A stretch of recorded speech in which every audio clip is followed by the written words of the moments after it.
Mesdames, Messieurs, et bienvenue au dernier cours de l'année. Au fil des séances pendant lesquelles vous m'avez fait l'honneur de votre présence, nous avons essayé de transformer un kaléidoscope en une mosaïque.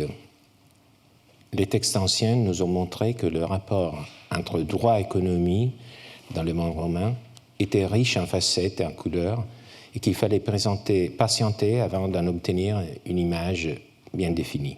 Mon propos a été explicitement de multiplier les points de vue sur le même objet, de peur de tomber victime de mon propre point de vue unilatéral d'homme du XXIe siècle. Pour y parvenir, nous avons d'abord cherché à établir un arrière-plan, à transporter notre discours dans l'Antiquité, notamment en adoptant comme cadre de référence l'économie antique, dont nous avons retracé les aspects principaux grâce à Aristote, Xénophon, Philodème de Gadare et Cicéron. Puisque l'économique est un discours philosophique, cela nous a d'emblée donné une direction, presque une étoile polaire. Pour les anciens, il y avait un rapport fondamental entre usage de la richesse et vertu. Dit de façon extrême, l'économie antique relève de la morale, l'économie moderne du calcul. Mais ce serait justement extrême, et cela reviendrait à ignorer beaucoup de facettes du kaléidoscope. D'abord, les Romains n'étaient pas complètement dépourvus de connaissances sur le fonctionnement du marché. Par exemple, ils étaient conscients du mécanisme de formation des prix lié au rapport entre demande et offre. En outre, ils n'étaient pas du tout à l'abri du désir de richesse, de croissance, voire de luxe. Au contraire, ils se considéraient eux-mêmes coupables d'avidité. Les inclinaisons contradictoires se multiplient. Le rejet du luxe se manifestait même chez les juristes, qui étaient pourtant les experts, les techniciens de la richesse. Réintroduire le rôle du luxe et souligner que les Romains n'ignoraient pas les mécanismes de l'économie du marché, c'est l'une des nuances que nous avons apportées à des visions de la vie romaine qui risqueraient autrement d'être trop idéalisées et au fond naïve. Lorsqu'on cherche à tout prix l'altérité des anciens, on n'est pas mieux placé que lorsqu'on cherche à montrer qu'ils pensaient exactement comme nous. Par souci de se soustraire aux idées modernes, ou pire, par désir d'utiliser les anciens pour faire la critique de nous-mêmes et de nos mœurs, ces visions simplistes et passéistes tombent dans l'excès opposé de nous présenter une antiquité faussement primitive, irénique, un âge d'or qui n'a jamais existé. Au fur et à mesure que les textes d'une séance à l'autre nous ont dévoilé les pratiques et les cadres mentaux des Romains, nous avons pu apprécier comment toutes ces dimensions et tous ces éléments apparemment contradictoires reprenaient leur place et leur sens. Ils dessinent la figure d'une société, celle de la Rome antique, qui plaçait beaucoup d'importance dans les hiérarchies sociales. Dans notre séance de la semaine dernière, par exemple, nous avons vu que lorsque le fils d'un sénateur risquait de se trouver dans l'indigence, loin de chez lui pour raison d'études ou pour un service public, les juristes et les prêteurs multipliaient les moyens pour lui permettre de recouvrer une qualité de vie cohérente avec son rang. Argent, rang, renommée, le droit romain réagissait et s'alignait à toutes ces valeurs sans se borner à en privilégier seulement une. Si l'on considère la complexité de cette configuration, on comprend pourquoi les juristes n'ont pas poursuivi à travers le droit des objectifs de maximisation de la richesse tels des experts au service de la rentabilité d'une banque. De fait, nous avons pu constater l'extrême rareté des arguments à caractère économique parmi les raisons d'être, les dits du prêteur, décrites par les juristes eux-mêmes. Au contraire, la grande majorité des justifications s'appuyaient sur des motifs que l'on peut qualifier d'internes au système juridique. Par exemple, la protection de la liberté des choix des contractants, la symétrie des informations, l'équilibre entre avantages et inconvénients. Donc des raisons que je qualifie d'internes au droit et au système juridique. Cet état des sources soulève donc un doute radical avec lequel je souhaite terminer mon cours, tout comme c'était le doute par lequel nous l'avions commencé.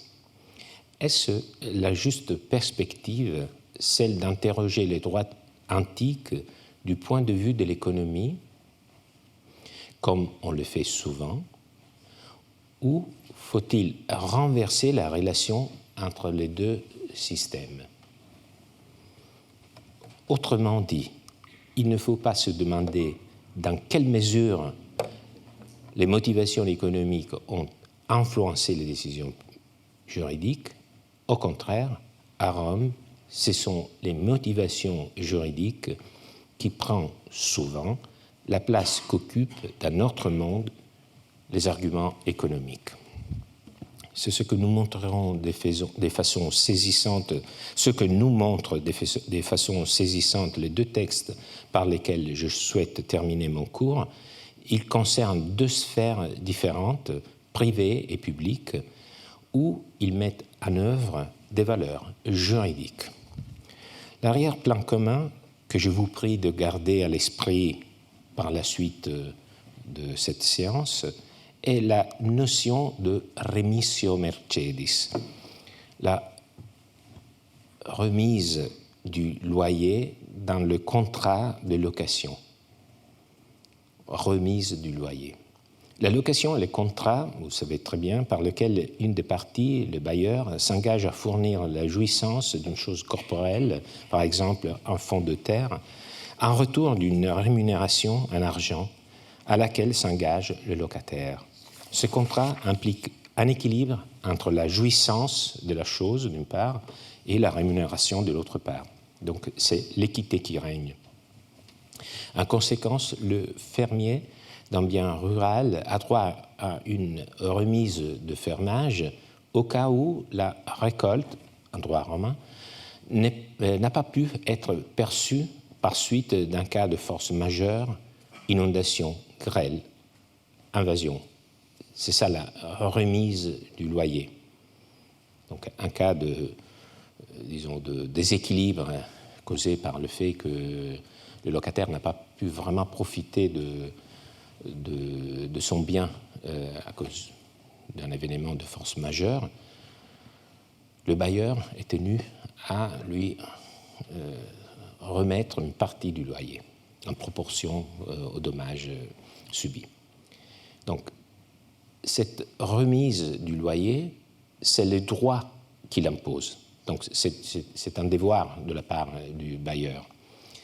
C'est une question d'équité pour garantir l'équilibre dans le contrat. Cet équilibre originaire qui fait que le profit d'une partie, c'est-à-dire la jouissance du bien, doit être en équilibre avec la rémunération qu'il paye au bailleur. Alors, voyons maintenant si les Romains utilisaient ce principe, le principe que je viens de vous présenter, comme critère d'action valable même en dehors de ce cas spécifique. Donc, tout mon effort théorique aujourd'hui, c'est de montrer qu'il y a un principe juridique bien connu, qu'on appliquait en force et en raison d'une norme juridique.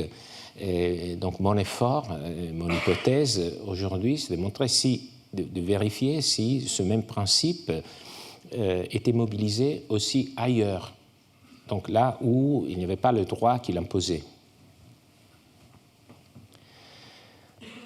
pour montrer justement si c'était les trois qui fournissaient des modèles d'action, même là où on s'attendrait à des comportements orientés seulement, indexés sur le profit économique. Alors, premier exemple est tiré de Pline le Jeune, sénateur, avocat, proche de l'empereur Trajan, consul suffect en 100 après Jésus-Christ, gouverneur impérial de la province de Bithynie et de Pont, où il mourut probablement en 113 ou en 115 après Jésus-Christ, donc au moment de son séjour en tant que gouverneur dans cette province. Voici ce que Pline écrit à Calvisius Rufus, un chevalier romain d'écurion de Com, la ville natale de Pline dans le nord de l'Italie. C'est un correspondant avec lequel Pline souvent partage des considérations d'ordre pratique. D'autres visitent leur domaine pour en revenir plus riches qu'avant. Moi, je n'y vais que pour en revenir plus pauvre. Alors, vous voyez, c'est une lettre écrite à un ami, donc c'est l'équivalent d'un mail que nous pouvons envoyer à un ami, un correspondant, mais elle est rédigée selon les lois de la rhétorique. Et on commence par un exorde qui donne déjà le ton général à cette lettre. Vous voyez, il se présente comme quelqu'un qui, à l'inverse de la plupart des gens, ne tire pas nécessairement un profit de ses biens, mais il en revient plus pauvre. Et ça éveille aussi notre curiosité. Comment ça? Après vient la narration. C'est une partie de la lettre, une partie du discours aussi, discours judiciaire. J'avais vendu ma vendange sur pied, les commerçants enchérissant en envie. Ils étaient alléchés par le prix, celui d'alors et celui qu'on prévoyait. Leurs espoirs ont été frustrés. Il aurait été simple de leur accorder à tous la même remise. Donc, on va le voir bien mieux, mais afin que vous puissiez déjà vous orienter, il y a eu une vente qui a été gouvernée par cet espoir que le prix du vin aurait augmenté, mais cette prévision était fausse. Donc, il y a un moment où les acheteurs se disent « nous avons acheté à un prix trop haut ». Et Pline fait cette considération, il aurait été simple de leur accorder à tous la même remise, mais guère équitable.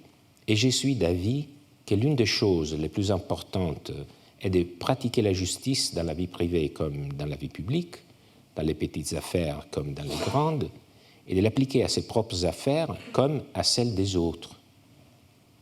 Car si nous disons avec les stoïciens que toutes les infractions sont égales, il en va de même pour les mérites.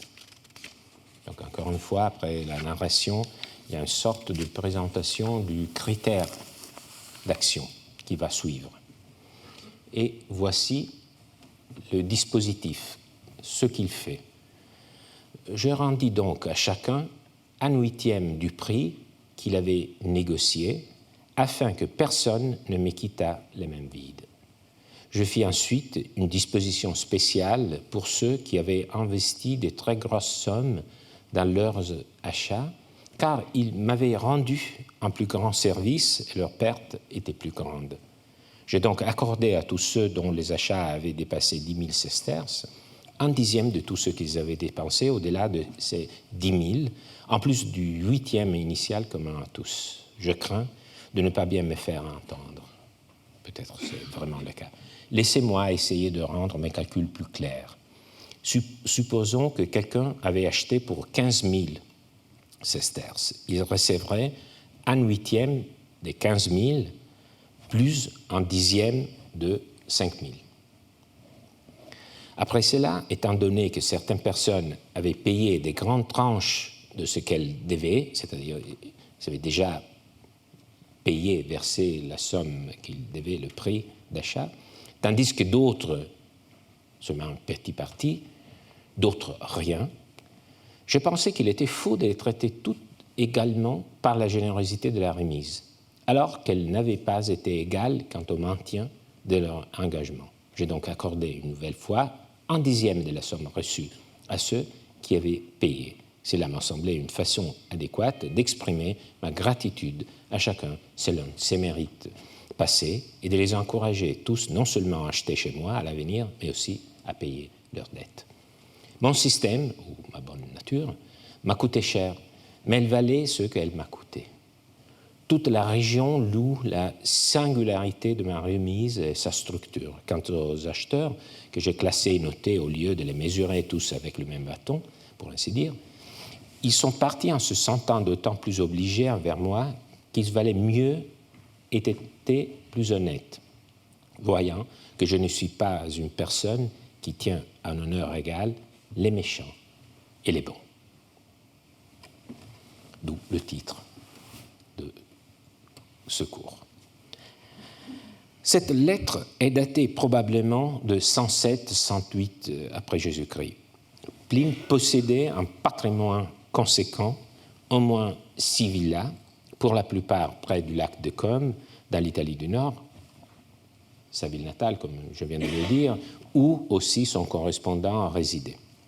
Bien que Pline lui-même dise que son calcul est compliqué, tout est expliqué dans les moindres détails, car Pline veut que son équité soit claire pour tout le monde. Donc il y a un souci d'autoreprésentation. Le point de départ est la vente de sa récolte de raisins, la vendange. Donc Pline l'a mise aux enchères.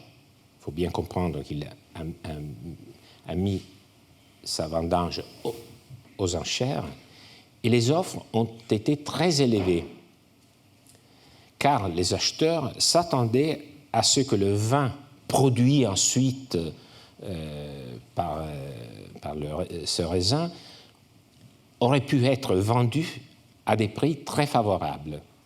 Ils s'attendaient à ce que le prix du vin augmentait.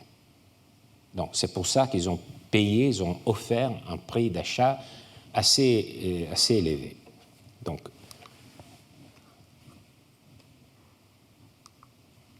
c'est l'image de ce qui aurait été la suite de cet achat. Alors, cela suffit à nous faire comprendre que les Romains étaient tout sauf ignorants des rouages de l'économie. Il est évident. Il y a une spéculation ici. Ces producteurs de vin ont spéculé achetant le raisin dans la perspective d'une hausse des prix du vin.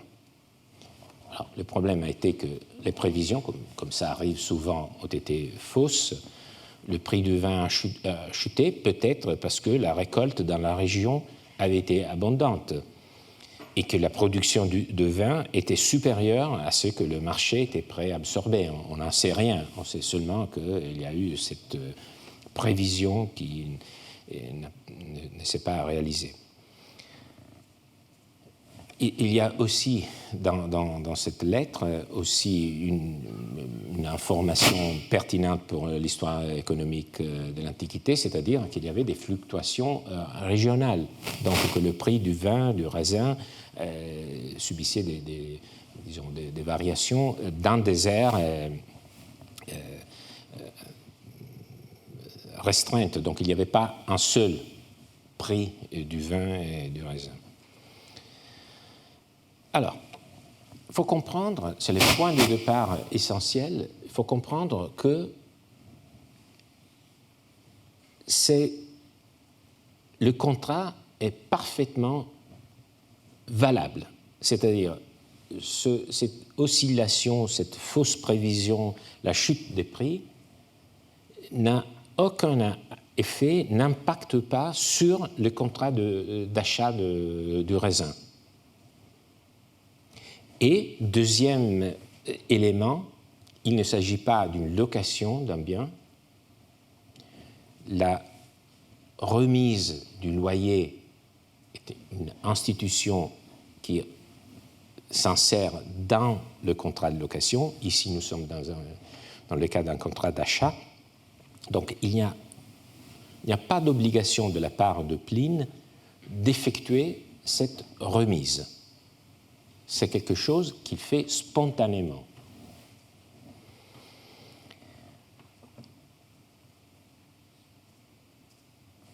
C'est de la solidarité, on pourrait dire, ou c'est un sens commercial avisé, quelqu'un pourrait dire peut-être plus raisonnablement. Donc, Pline applique à l'achat et à la vente un mécanisme similaire à celui de la location. Il veut se comporter selon la justice. Il le dit explicitement. Et la justice, c'est l'état d'esprit, c'est l'attitude de quelqu'un qui donne à chacun ce qui lui est dû. C'est la justice distributive. Et donc, pour atteindre cet objectif de donner à chacun ce qui lui est dû, il emploie le critère de l'équité.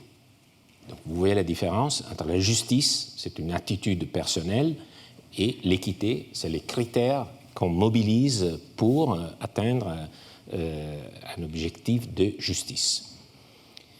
Alors, pour faire cela, on l'a bien compris, il n'adopte pas un pourcentage unique de remise égale pour tous, mais une série de pourcentages différenciés, de sorte que celui qui a été plus généreux vers Pline puisse recevoir une remise plus élevée. Et il le dit clairement, il fait référence à la théorie des stoïciens, selon laquelle tous les péchés sont égaux, ont la même gravité. Donc il ne faut jamais pécher parce que c'est tout sur le même plan. Donc il se dit, mais si on adopte cette perspective, aussi les mérites sont tous égaux. Donc il préfère différencier. Il utilise deux paramètres. D'abord, le prix. Et là, il différencie deux tranches jusqu'à 10 000 sesterces. Il remet un huitième, c'est-à-dire 12,5%, puis il ajoute pour ceux qui avaient payé une partie du prix, puis il ajoute pour ceux qui avaient offert un prix plus élevé, plus de 1000 sesterces, une remise supplémentaire de 10%.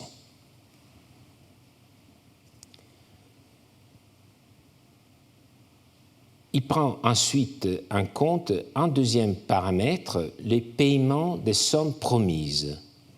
Certains des acheteurs avaient déjà payé leurs dettes, d'autres avaient payé moins, d'autres encore n'avaient rien payé. Il offre ici une remise de 10% sur les sommes effectivement déjà versées. Et le résultat est effectivement très efficace. Prenons deux exemples. On commence par la première partie. Alors, on prend deux exemples, c'est-à-dire on commence par quelqu'un qui a payé 10 000 sesterces. La remise qui lui est accordée est de 1250 sesterces, c'est-à-dire un huitième, 12,5.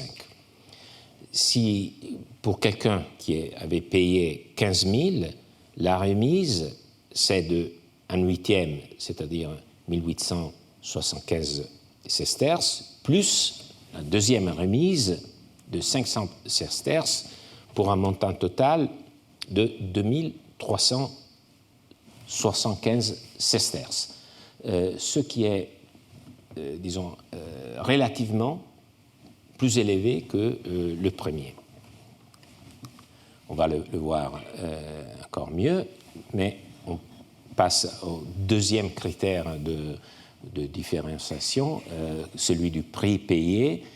Alors, l'acheteur qui avait payé 10 000 et qui avait payé 1 000, il reçoit une remise de 100 sesterces.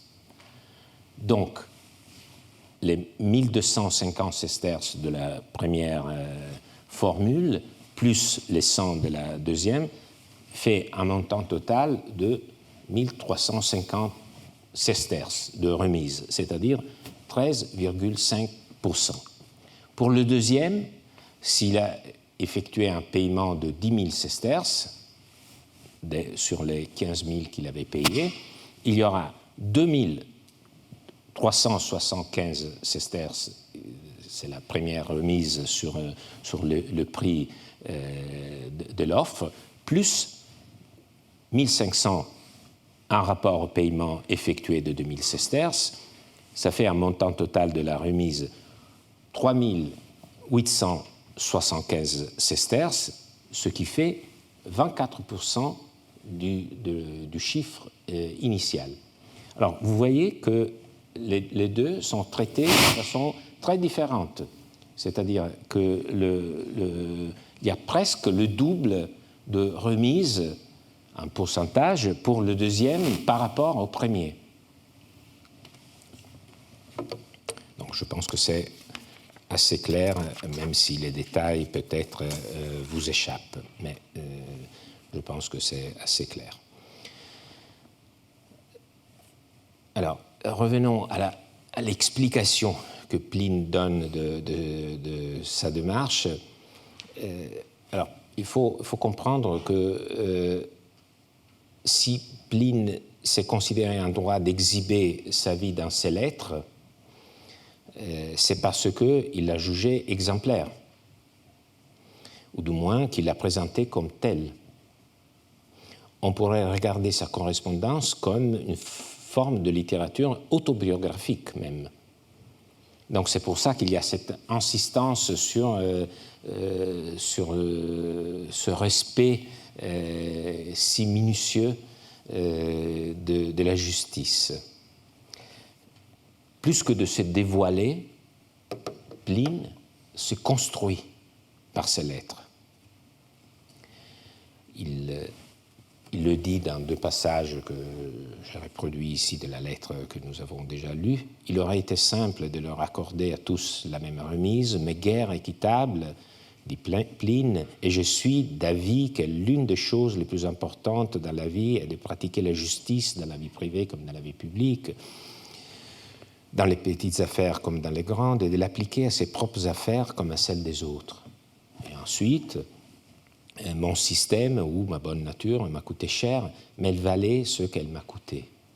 Toute la région loue la singularité de ma remise et sa structure.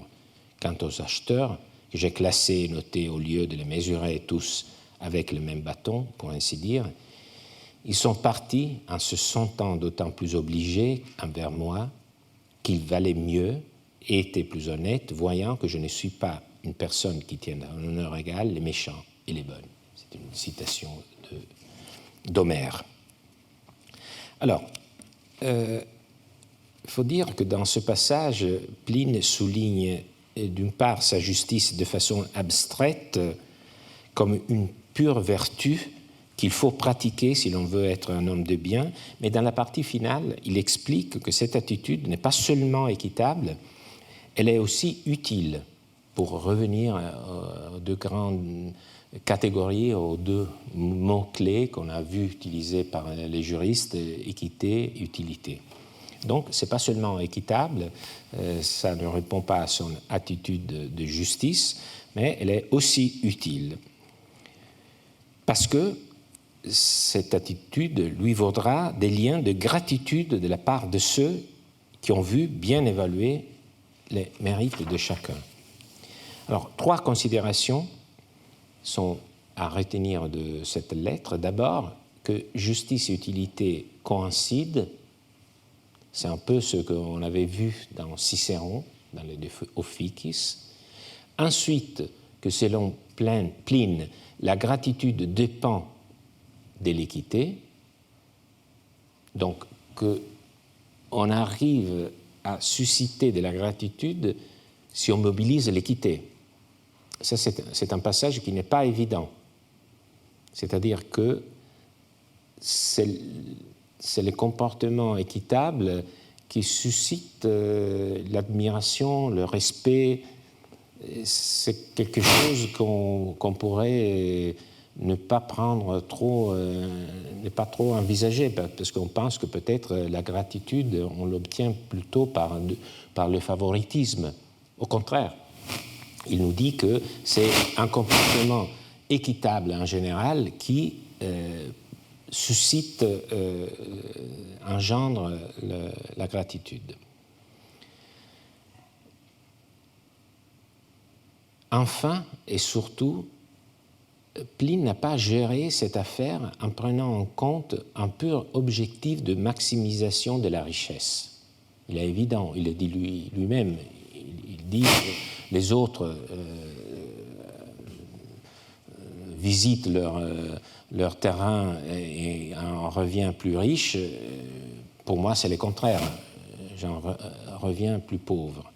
Donc, ce n'est pas l'objectif de la maximisation de la richesse. Il a préféré gagner en renommée de justice, un lien de gratitude, un lien. Donc, pour lui, l'objectif, c'était de construire, alimenter un réseau de liens de gratitude, une clientèle, si vous voulez, clientèle au sens politique, une clientèle au sens commercial. Donc, pour lui, le bon usage de la richesse, c'est plutôt orienté vers la construction des liens sociaux. Et donc, on peut le symboliser par cette image où on peut croire peut-être que c'est le festin des acheteurs qui ont obtenu leur remise et qui vont fêter cet événement.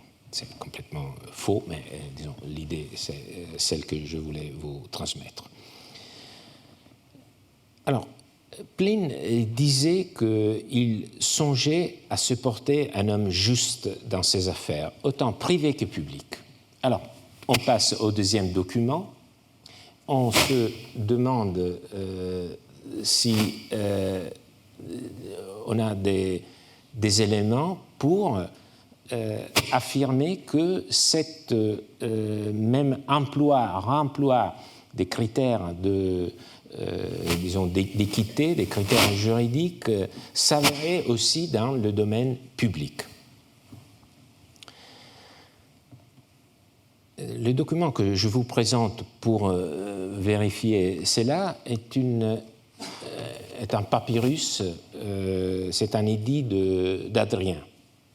C'est une constitution impériale. Constitution impériale, cela veut dire tout simplement une norme impériale, une norme émise, promulguée par un empereur. Et les constitutions impériales prenaient des formes diverses. L'édit, c'est la forme la plus générale, c'est-à-dire c'est un annoncement qu'on fait en public de cette norme, de cette décision prise par un empereur. Et vous voyez ici le texte, c'est-à-dire que ce type de normes a été après copié dans plusieurs exemplaires. D'ailleurs, on possède 4 papyrus avec 4 exemplaires de ce même texte, ce qui démontre qu'il avait été bien diffusé. Donc c'était quelque chose qu'on avait pris soin de recopier, de faire circuler. Donc je vous propose le texte d'un de ces 4, un papyrus qui est gardé à Oslo. Alors, point de départ, en Égypte, il existait des terres publiques qui étaient données en usufruit contre le paiement d'une redevance. Donc, il existait des terres publiques. Et c'était une sorte de location, mais une location qui était entre, disons, l'État, pour ainsi dire, et les particuliers, donc qui était soumis à un régime différent, un régime fiscal. Donc, c'est le point de départ. Lisons le texte, nous le lisons comme des Égyptiens l'auraient, des habitants de la province romaine d'Égypte l'auraient écouté, pas en français mais en grec. L'empereur César Trajan Adrien Auguste, fils du divin Trajan Parthique, petit-fils du divin Nerva, pontife Maxime, doté de la puissance tribunicienne pour la 20e fois, 2 fois empereur, 4 fois consul, père de la patrie, dit. Donc il faut que vous imaginez quelqu'un, un héros de l'empereur qui prononce à haute voix cette formule et ce texte. Ayant été informé qu'aujourd'hui, c'est Adrien qui parle par la voix de son émissaire, ayant été informé qu'aujourd'hui encore, comme l'année dernière déjà, le Nil s'est développé trop modestement, ni même, donc il y a une lacune, même si dans une série d'années précédentes, la crue a été non seulement complète, mais peut-être plus importante que jamais, et que l'inondation de toute la région a été la cause de la production de fruits abondants et excellents, j'ai néanmoins jugé nécessaire de faire un peu de philanthropie envers les cultivateurs, bien que j'espère, et qu'il soit dit avec l'aide de Dieu, que dans les années à venir, même s'il y a une pénurie actuellement, elle sera reconstituée par le Nil lui-même et la terre, selon la nature cyclique des choses qui passent du flux et de la fécondité à la rareté et de la rareté à l'abondance. Bon courage! Sachez que la taxe monétaire sera payée par tranche pour les habitants de la Thébaïde qui risquent le plus d'être lésés par la pénurie en 5 versements annuels, pour les habitants de l'Étanomie en 4, pour les habitants de Basse-Égypte en 3, avec la possibilité de payer par semestre pour ceux qui le désirent, à condition que la prorogation accordée reste en place, pour les habitants de la Thébaïde en 5 ans, pour ceux de l'Étanomie en 4, pour ceux de Basse-Égypte en 3. Alors, cette norme impériale est destinée à être affichée, proclamée partout en Égypte. Elle est rédigée selon un format qu'on retrouve souvent. Et je peux vous dire, c'est presque le même format de la lettre de Pline. C'est le format des discours judiciaires. C'est le format de tout discours rédigé selon les préceptes de la rhétorique. Donc, il y a un exorde. Ici, c'est d'abord le nom de l'empereur avec ses titres. Ensuite, la narration, le récit. Vous vous souvenez que Pline lui-même, il avait décrit ce qui s'était passé. C'est la description de la situation. C'est la description de la situation qui rend opportune son intervention.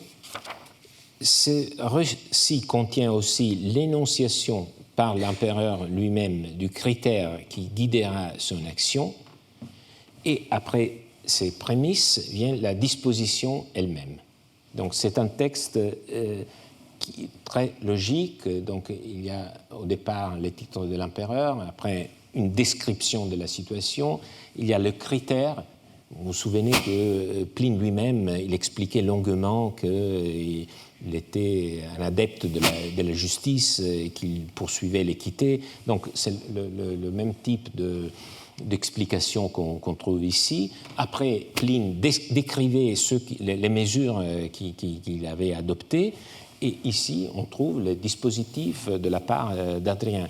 Ce que je veux vous dire, c'est seulement, il n'y a pas un rapport entre les deux textes, Ben, c'est seulement qu'il y a une sorte de moule de format, d'empreinte commune qui dérive de la rhétorique. Ce que je veux vous dire, c'est que la rhétorique était omniprésente, c'est-à-dire qu'elle vraiment imprégnait tous les discours. Donc, il y a une empreinte commune qui dérive de la rhétorique qui nous permet aussi de suivre de façon assez simple la décision d'Adrien. Alors, d'abord, c'est le moment de la narration.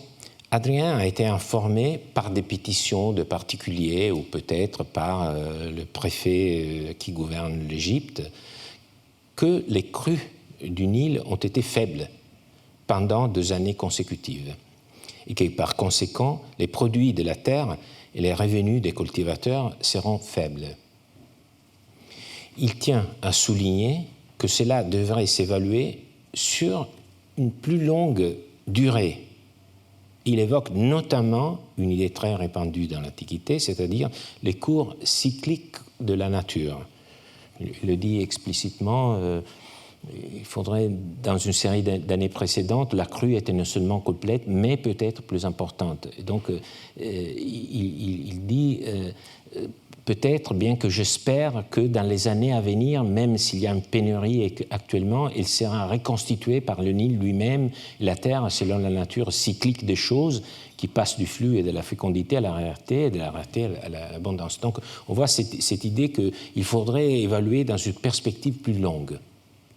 Pas du présentisme, il faut avoir un peu un horizon plus éloigné. Donc, vous voyez, la nature, chez les anciens, est quelque chose d'un peu différent par rapport à notre conception.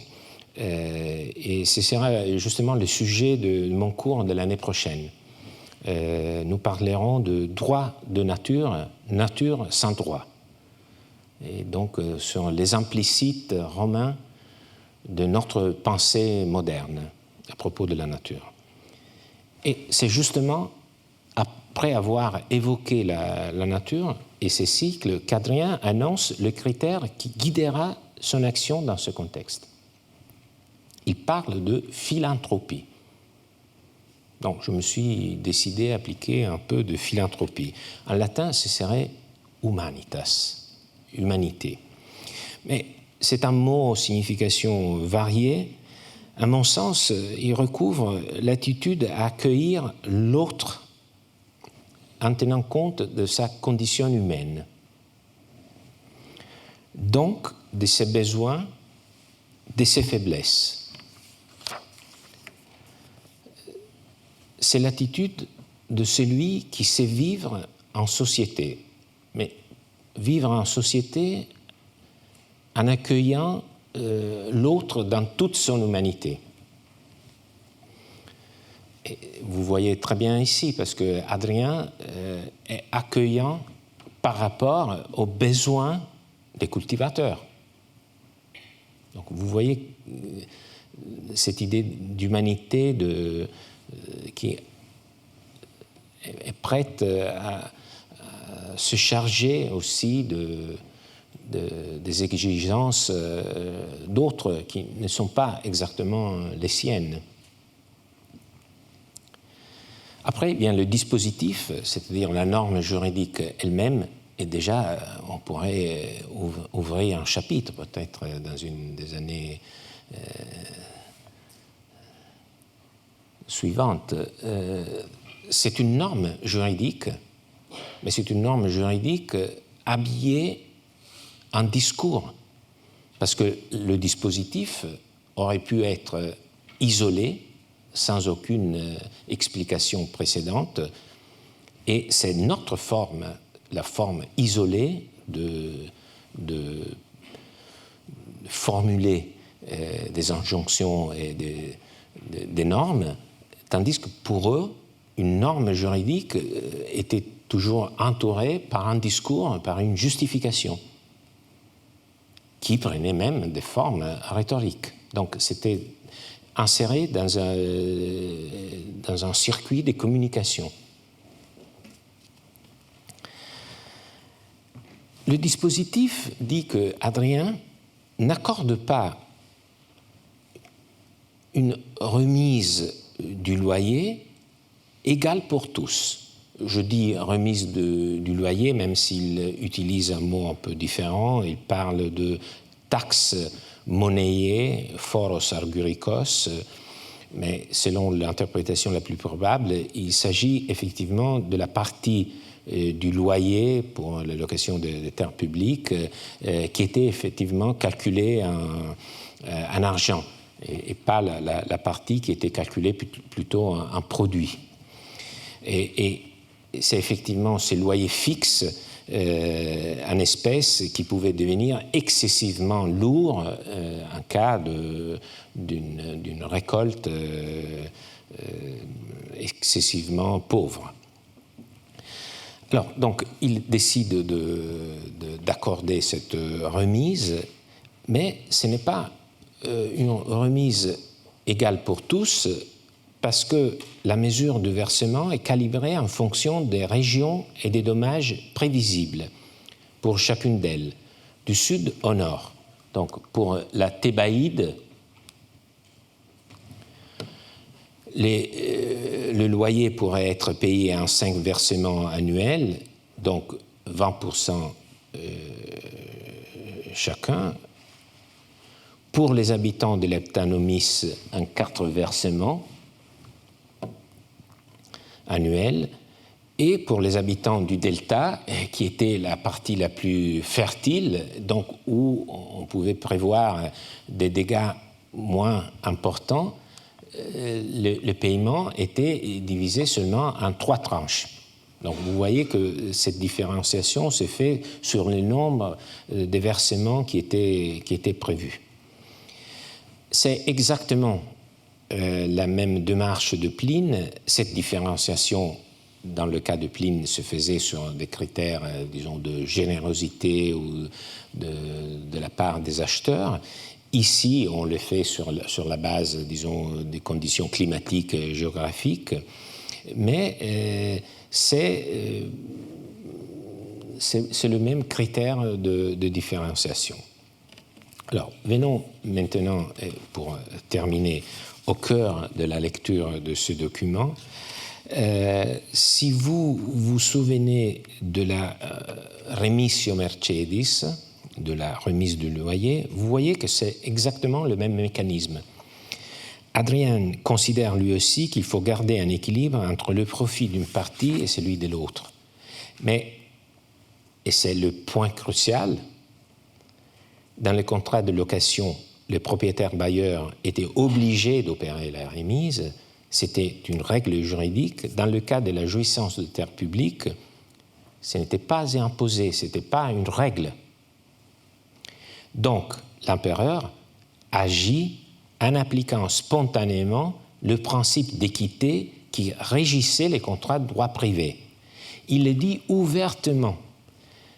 Il s'agit de sa part de philanthropie, d'un geste d'empathie envers les difficultés des autres. On comprend très bien qu'il le fait, bien entendu, car il souhaite aussi s'acquérir la bienveillance des habitants de l'Égypte.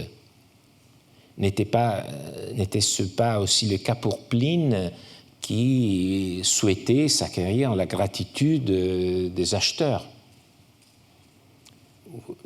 Bien évidemment, il y a aussi ce critère d'utilité. Pour Hadrien, on pourrait même imaginer, ou plutôt rêver d'autres mobiles, par exemple, que pour lui, le Nil n'était pas un fleuve comme les autres, car son bien-aimé Antinous s'y était noyé lorsqu'il avait 20 ans, alors qu'il accompagnait Hadrien lors d'une tournée en Égypte en octobre 130, qui peut dire ce qui animait Hadrien lors de sa décision 6 ans après. Donc ce n'est pas ça, ce qui nous intéresse. Il peut y avoir beaucoup de mobiles, même très personnels. Ce qui est intéressant, c'est que sa décision nous montre à quel point l'usage de la richesse était à Rome guidé par des objectifs qui n'étaient pas seulement et même pas en priorité des objectifs purement économiques, de maximisation. Au lieu de se laisser guider par de pures considérations de rentabilité, de maximisation fiscale, il aurait pu dire mais vous me devez cette somme, il faut que vous la payiez. C'est à vous de trouver l'argent, même dans cette situation de détresse. Mais au contraire, Hadrien adopte le critère d'équité comme guide.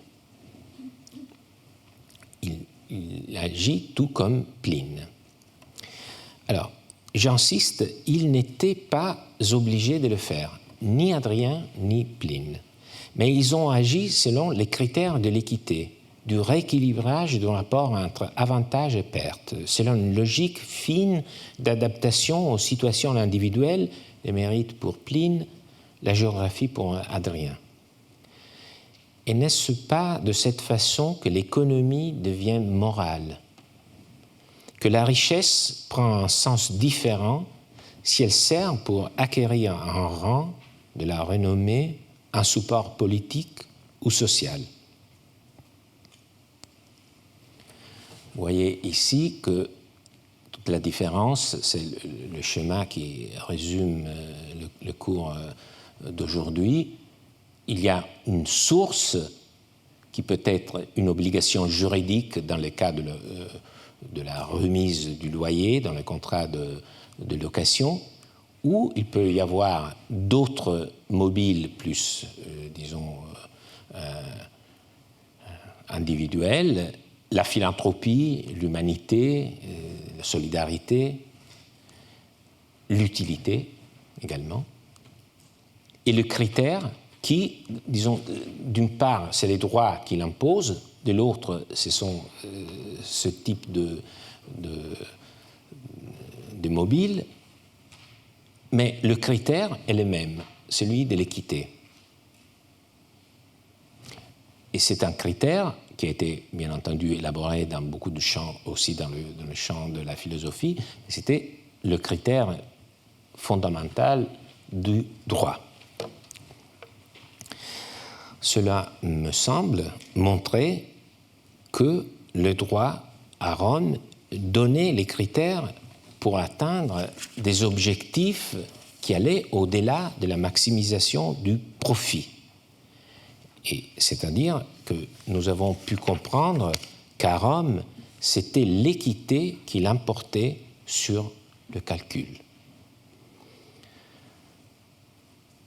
Je souhaite vous remercier pour votre assistance. J'espère vous revoir l'année prochaine dans un monde, je l'espère, un peu plus équitable. Je vous remercie beaucoup.